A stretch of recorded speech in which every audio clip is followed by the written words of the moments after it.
Hello, welcome to my channel. Subscribe or like if you like it.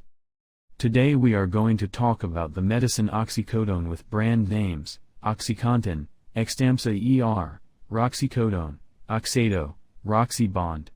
We will explain its mechanism of action, side effects, dosage, uses, contraindications, warnings, pregnancy and answer questions such as, what is oxycodone and how does it work? What are side effects associated with using oxycodone? What other drugs interact with oxycodone? And what are warnings and precautions for oxycodone? What is oxycodone and how does it work? Oxycodone is an opioid pain medication used for moderate to severe pain and chronic severe pain, requiring daily, around-the-clock, long-term opioid treatment when other treatment options are inadequate. Oxycodone is available under the following different brand names: Oxycontin, Xtampza ER, Roxicodone, Oxaydo, RoxyBond. What are dosages of oxycodone? Dosages of oxycodone. Adult dosage forms and strengths. Capsule, immediate release. 5 mg. Tablet, immediate release. 5 mg. 10 mg. 15 mg. 20 mg. 30 mg. Pediatric dosage. Tablet, immediate release. 5 mg. 10 mg. 15 mg. 20 mg. 30 mg. Capsule, immediate release. 5 mg. Oral concentrate. 20 mg per milliliter. Oral solution. 5 mg/5 milliliters. Consult your doctor for pediatric and geriatric dosing. Dosage considerations should be given as follows. Risk of opioid addiction, abuse, and misuse, which can lead to overdose and death. Assess each patient's risk before prescribing and monitor all patients regularly for the development of these behaviors or conditions. Moderate to severe pain. Immediate release. Opioid tolerant, 10 to 30 mg taken orally once every 4 to 6 hours. Opioid naive, 5 to 15 mg taken orally once every 4 to 6 hours. Chronic severe pain. Controlled release products, e.g., Oxycontin, Xtampza ER, are indicated for the management of pain severe enough to require daily, around-the-clock, long-term opioid treatment and for which alternative treatment options are inadequate. Initial dosing. Oxycontin. Opioid-naive patients, 10 mg taken orally once every 12 hours initially, titrate gradually every 1 to 2 days, increasing by 25 to 50% increments, with once every 12-hour dosing interval maintained. A single dose greater than 40 mg ER or a total dose greater than 80 mg ER are for use only in opioid-tolerant patients. Xtampza ER. Opioid-naive patients, 9 mg taken orally once every 12 hours with food. Conversion from other opioids to Oxycontin or Xtampza ER. Provide immediate release opioids for breakthrough pain. Monitor patient closely for adverse effects or breakthrough pain during conversion and several days following. Conversion from other oral oxycodone formulations. Administer 1/2 of the patient's total daily PO oxycodone dose once every 12 hours. Conversion from fentanyl transdermal. Wait 18 hours after patch removed, then initiate conservative dose of approximately 10 mg once every 12 hours oxycodone controlled release for each 25 micrograms/hour fentanyl transdermal patch. Xtampza ER. Conversion from other oral oxycodone formulations. Administer 1/2 of the patient's total daily taken orally oxycodone dose as once every 12 hours with food. Because Xtampza ER is not bioequivalent to other oxycodone extended-release products, monitor patients for possible dosage adjustment. Conversion from other opioids. Discontinue all other around-the-clock opioid drugs. There are no established conversion ratios for conversion from other opioids to Xtampza ER defined by clinical trials, Initiate dosing using 9 mg once every 12 hours with food and provide immediate release rescue medication while stabilizing patient on Xtampza ER. Conversion from methadone. Close monitoring is of particular importance when converting from methadone to other opioid agonists. The ratio between methadone and other opioid agonists may vary widely as a function of previous dose exposure, and methadone has a long half-life and can accumulate in the plasma. Conversion from fentanyl transdermal. 18 hours following the removal of the transdermal fentanyl patch, initiate Xtampza ER. There has been no systematic assessment of such conversion. A conservative oxycodone dose, approximately 9 mg, equivalent to 10 mg oxycodone HCl, once every 12 hours should be initially substituted for each 25 micrograms/hour fentanyl transdermal patch. Opioid tolerant definition. Use of higher starting doses in patients who are not opioid tolerant may cause fatal respiratory depression. Opioid tolerant patients are those receiving, for 1 week or longer, at least 60 mg/day oral morphine, 25 micrograms/hour transdermal fentanyl, 30 mg/day oral oxycodone, 8 mg/day oral hydromorphone, 25 mg/day oral oxymorphone, or an equianalgesic dose of another opioid. Limitations of use. Because of the risks of addiction, abuse, and misuse with opioids, even at recommended doses, and because of the greater risks of overdose and death with extended-release opioid formulations, reserved for patients whom alternative treatment options, e.g., non-opioid analgesics or immediate-release opioids, are ineffective, not tolerated, or would be otherwise inadequate to provide sufficient management of pain. Long-acting opioids are not indicated as an as-needed analgesic. Dosage modifications. Renal impairment, CrCl less than 60 ml per minute, serum concentration may increase by 50%, adjust the dosage to response. Hepatic impairment, reduce dosage in liver disease, decrease the dosage of extended-release form to 1/3 or 1/2 of usual starting dosage, titrate to response. Co-administration with other CNS depressants. Initiate long-acting oxycodone with 1/3 to 1/2 the recommended starting dose. Monitor for signs of respiratory depression, sedation, and hypotension. What are side effects associated with using oxycodone? Common side effects of oxycodone include drowsiness, headache, dizziness, tiredness, constipation, stomach pain, nausea, vomiting.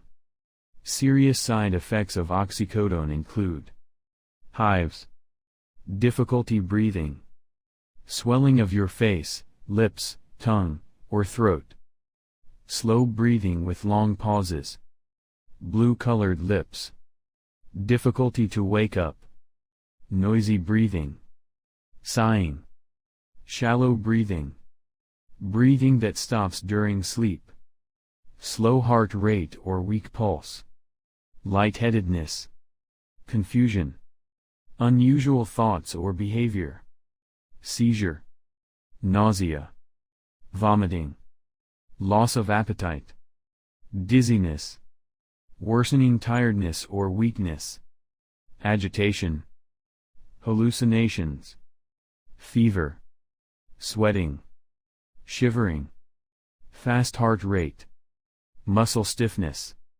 twitching, loss of coordination, diarrhea. Rare side effects of oxycodone include none.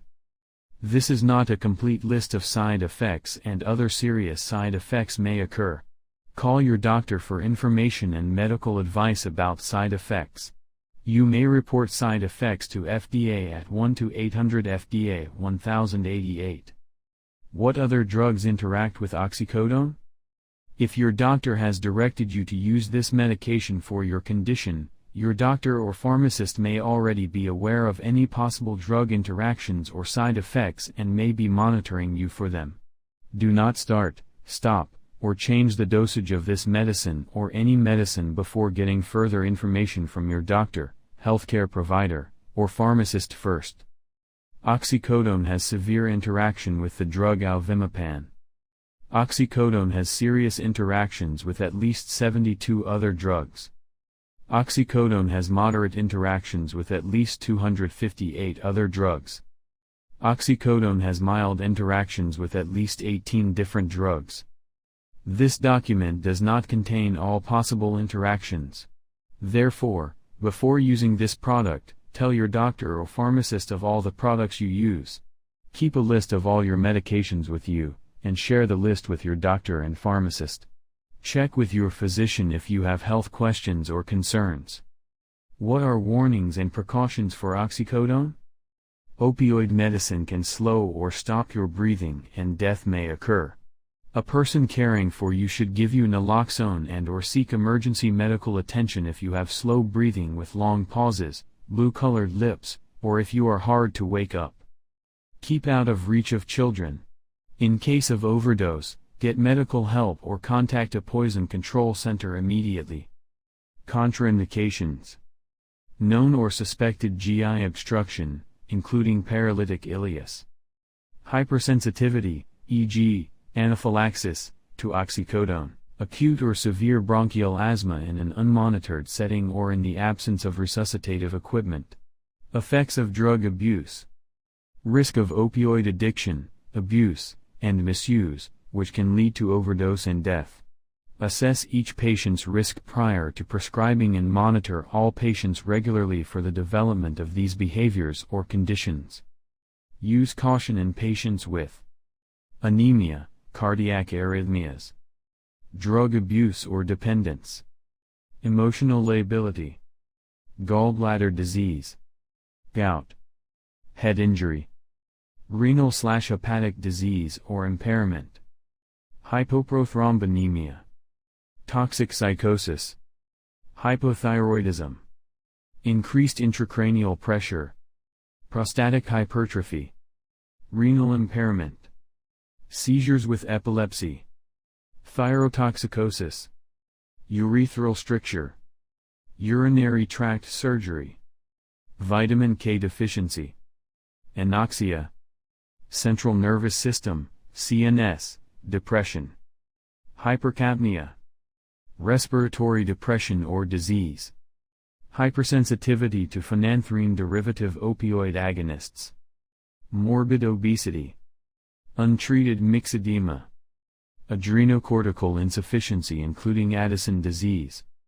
If crushed, extended-release preparation, Oxycontin, can deliver a large opiate dose with the potential for abuse or overdose. Oxycontin was reformulated in April 2010 to prevent tablets from being cut, broken, crushed, or dissolved to release more medication. Inability to tamper with product reduces the potential for abuse. Caution with Oxycontin in patients who have difficulty swallowing or have underlying GI disorders that may predispose to obstruction. May obscure diagnosis of acute abdominal conditions. Avoid the use of mixed agonist/antagonist, e.g., pentazocine, nalbuphine, and butorphanol, or partial agonist, e.g., buprenorphine. Analgesics in patients who are receiving a full opioid agonist analgesic, mixed agonist/antagonist and partial agonist analgesics may reduce the analgesic effect and/or precipitate withdrawal symptoms. When discontinuing therapy is physically dependent patient, gradually taper dosage. Do not abruptly discontinue therapy in these patients. Therapy may cause severe hypotension including orthostatic hypotension and syncope in ambulatory patients. There is increased risk in patients whose ability to maintain blood pressure has already been compromised by a reduced blood volume or concurrent administration of certain CNS depressant drugs, e.g., phenothiazines or general anesthetics. Monitor patients for signs of hypotension after initiating or titrating dosage. In patients with circulatory shock, therapy may cause vasodilation that can further reduce cardiac output and blood pressure. Avoid therapy in patients with circulatory shock. A single dose greater than 40 mg or total dose greater than 80 mg are for use only in opioid-tolerant patients. May cause constipation, which may be problematic in patients with unstable angina. In patients post-myocardial infarction, reduce the potential for constipation by administering stool softener or increasing fiber in diet in patients following myocardial infarction and unstable angina. Use with caution in patients with biliary tract dysfunction, including acute pancreatitis, may cause constriction of the sphincter of Oddi. Use caution in patients who are morbidly obese. Use caution in patients with thyroid dysfunction. Dose adjustment required when initiating extended-release therapy in patients taking other CNS depressants. Use with caution in perioperative setting, individualized treatment when transitioning from parenteral to oral analgesics. Some dosage forms may contain sodium benzoic acid, benzoate, a metabolite of benzyl alcohol. Large amounts of benzyl alcohol have been associated with potentially fatal toxicity, gasping syndrome, in neonates. Extended-release tablets may be difficult to swallow and could become lodged in the throat. Patients with swallowing difficulties may be at risk. Intestinal obstruction or diverticulitis exacerbation also reported. Cases of serotonin syndrome, a potentially life-threatening condition, reported with concomitant use of serotonergic drugs. This may occur within the recommended dosage range. The onset of symptoms generally occurs within several hours to a few days of concomitant use, but may occur later than that. Discontinue therapy immediately if serotonin syndrome is suspected.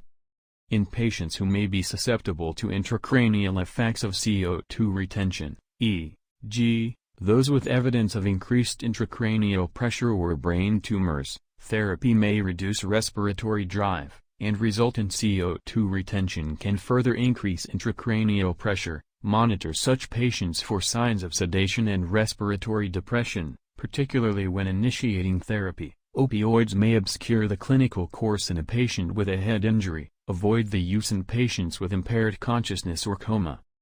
Contraindicated in patients with known or suspected gastrointestinal obstruction, including paralytic ileus, may cause spasm of the sphincter of Oddi. Opioids may cause increases in serum amylase. Monitor patients with biliary tract disease, including acute pancreatitis, for worsening symptoms. Therapy may increase the frequency of seizures in patients with seizure disorders and in other clinical settings associated with seizures. Monitor patients for worsened seizure control during therapy. Warn patients not to drive or operate dangerous machinery unless they are tolerant to the effects of the drug and know how they will react to the medication. While serious, life-threatening, or fatal respiratory depression can occur at any time during therapy, the risk is greatest during initiation of therapy or following dosage increase. Monitor patients closely for respiratory depression, especially within the first 24 to 72 hours of initiating therapy. Within following dosage increases, accidental ingestion of even one dose, especially by children, can result in respiratory depression and death due to overdose of opioid. Opioids can cause sleep-related breathing disorders including central sleep apnea, CSA, and sleep-related hypoxemia. Opioid use increases the risk of CSA in a dose-dependent fashion. In patients who present with CSA, consider decreasing opioid dosage using best practices for opioid taper. Profound sedation, respiratory depression, coma, and death may result from concomitant administration with benzodiazepines or other CNS depressants, e.g., non-benzodiazepine sedatives/hypnotics, anxiolytics, tranquilizers, muscle relaxants, general anesthetics, antipsychotics, other opioids, alcohol. Because of these risks, reserve concomitant prescribing of these drugs for use in patients for whom alternative treatment options are inadequate. If an opioid analgesic is initiated in a patient already taking a benzodiazepine or other CNS depressant, prescribe a lower initial dose of the opioid analgesic, and titrate based on clinical response. Follow patients closely for signs and symptoms of respiratory depression and sedation. If concomitant use with benzodiazepine or muscle relaxant warranted, consider prescribing naloxone for the emergency treatment of opioid overdose. Use in patients with acute or severe bronchial asthma in an unmonitored setting or in absence of resuscitative equipment is contraindicated. Patients with significant chronic obstructive pulmonary disease or cor pulmonale, and with substantially decreased respiratory reserve, hypoxia, hypercapnia, or pre-existing respiratory depression are at increased risk of the decreased respiratory drive including apnea, even at recommended dosages. Life-threatening respiratory depression is more likely to occur in elderly, cachectic, or debilitated patients because they may have altered pharmacokinetics or altered clearance compared to younger, healthier patients. Monitor closely. Monoamine oxidase inhibitors, MAOIs, may potentiate effects of opioid's active metabolite, including respiratory depression, coma, and confusion. Therapy should not be administered within 14 days of initiating or stopping MAOIs. Cases of adrenal insufficiency reported with opioid use, more often following greater than 1 month of use. Symptoms may include nausea, vomiting, anorexia, fatigue, weakness, dizziness, and low blood pressure. If adrenal insufficiency is diagnosed, treat with physiologic replacement doses of corticosteroids. Wean the patient off of the opioid to allow adrenal function to recover and continue corticosteroid treatment until adrenal function recovers. Other opioids may be tried as some cases reported use of a different opioid without recurrence of adrenal insufficiency. Use caution when selecting a dosage for an elderly patient, usually starting at the low end of the dosing range, reflecting the greater frequency of decreased hepatic, renal, or cardiac function and of concomitant disease or other drug therapy. Because elderly patients are more likely to have decreased renal function, care should be taken in dose selection and may be useful to monitor renal function. Opioid pharmacokinetics may be altered in patients with renal failure. Clearance may be decreased and metabolites may accumulate much higher plasma levels in patients with renal failure as compared to patients with normal renal function. Start with a lower than normal dosage or with longer dosing intervals and titrate slowly while monitoring for signs of respiratory depression, sedation, and hypotension. Schedule II opioid analgesics expose users to the risks of addiction, abuse, and misuse. There is a greater risk for overdose and death with extended-release opioids due to the larger amount of active opioids present. Do not abruptly discontinue therapy in a patient physically dependent on opioids. When discontinuing therapy, in a physically dependent patient, gradually taper the dosage. Rapid tapering in a patient physically dependent on opioids may lead to a withdrawal syndrome and return of pain. Addiction, abuse, and misuse risks are increased in patients with a personal or family history of substance abuse or mental illness, e.g., major depression. The potential for these risks should not, however, prevent the prescribing of proper pain management in any given patient. Intensive monitoring is necessary. See black box warnings. Concomitant use with a CYP3A4 inhibitor, such as macrolide antibiotics, e.g., erythromycin, azole antifungal agents, e.g., ketoconazole, and protease inhibitors, e.g., ritonavir, may increase plasma concentrations of oxycodone and prolong opioid adverse reactions, which may cause potentially fatal respiratory depression, particularly when an inhibitor is added after a stable dose of oxycodone is achieved. Similarly, discontinuation of a CYP3A4 inducer, such as rifampin, carbamazepine, and phenytoin, in oxycodone-treated patients may increase oxycodone plasma concentrations and prolong opioid adverse reactions. When using the drug with CYP3A4 inhibitors or discontinuing CYP3A4 inducers in oxycodone-treated patients, monitor patients closely at frequent intervals and consider dosage reduction of oxycodone until stable drug effects are achieved. Concomitant use of oxycodone with CYP3A4 inducers or discontinuation of a CYP3A4 inhibitor could decrease oxycodone plasma concentrations, decrease opioid efficacy or, possibly, lead to a withdrawal syndrome in a patient who had developed physical dependence to oxycodone. When using oxycodone with CYP3A4 inducers or discontinuing CYP3A4 inhibitors, monitor patients closely at frequent intervals and consider increasing opioid dosage if needed to maintain adequate analgesia or if symptoms of opioid withdrawal occur.